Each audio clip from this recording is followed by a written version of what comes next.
in this video we're going to be looking at Tokyo Dawn Records Kotelnikov mastering compressor. I'm hoping I'm pronouncing that right. It's a free plugin. It's available as Mac and Windows 32-bit and 64-bit VST and AAX. So an interesting thing here is we've got peak and RMS release, which is really interesting. So both these detection stages are running in parallel to each other. Peak being true to the audio, it responds very fast to transient events, whereas RMS is root mean square, which is a mathematical average of the signal. So it doesn't see fast transient events, it more sees an overall average of the signal. On some compressors, you have the option to switch between two algorithms between peak and RMS detection, but I haven't seen a compressor before which offers both at the same time running in parallel, so that's quite interesting. So peak release defines how quickly gain recovers after short overloads, like fast transients, whereas release RMS defines how fast gain recovers from sustained gain reduction. We also have stereo sensitivity, which controls how it reacts to stereo signals, a filter on the sidechain detection, which is a high pass filter so that the compressor doesn't pump around the kick drum or bass as much, which has got variable slopes. We've also got peak crest, soft knee, and a gain reduction, which we can set to different values by clicking on it, which is quite cool. So I've got something set up here which is really dynamic, so we can see how transparent this is. So this is with the compression bypassed.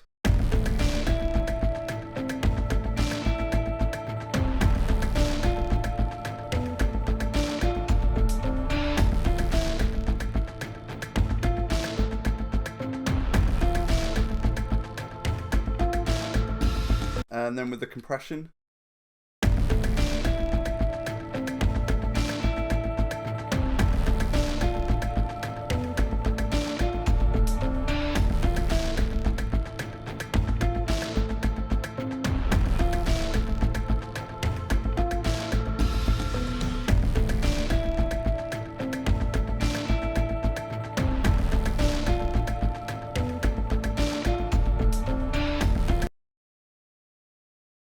So it's really transparent. We've got ratio varying from 1.1 to 1 right up to 7 to 1.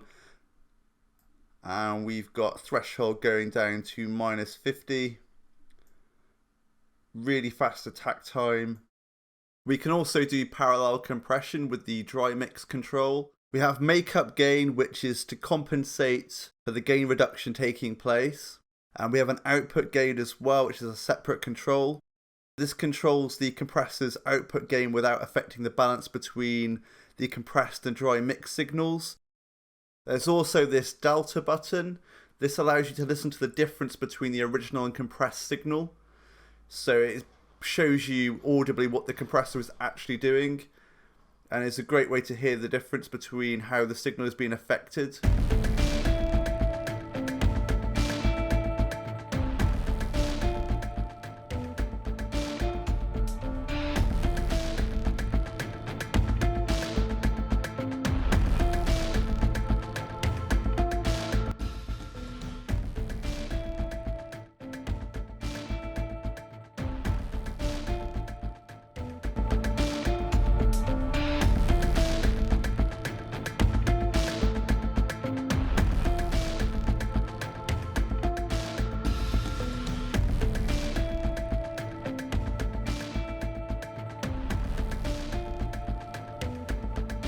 So as you can hear, you can push this pretty far before artifacts start to come through from the compression.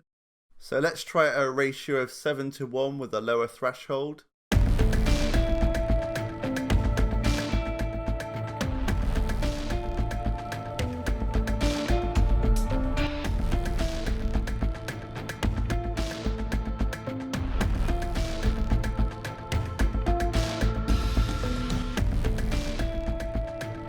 And this is pushing it really far and still reasonably transparent considering how much compression is taking place.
As you can hear, the low frequency relax makes quite a big difference.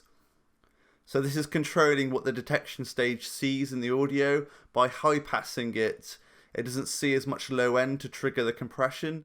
So we can prevent the mix pumping around the kick drum or the bass, which makes the compression more transparent and less noticeable. So let's try out this compressor on some slightly different audio and have a play around with some of these parameters.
So I think this is a great compressor. It's really transparent, great for controlling the energy in a mix without bringing attention to itself. There's also a lot of flexibility here as well with the peak crest, soft knee, the low frequency relax, the stereo sensitivity, the peak and RMS release. This compressor offers a lot of control for getting a really transparent master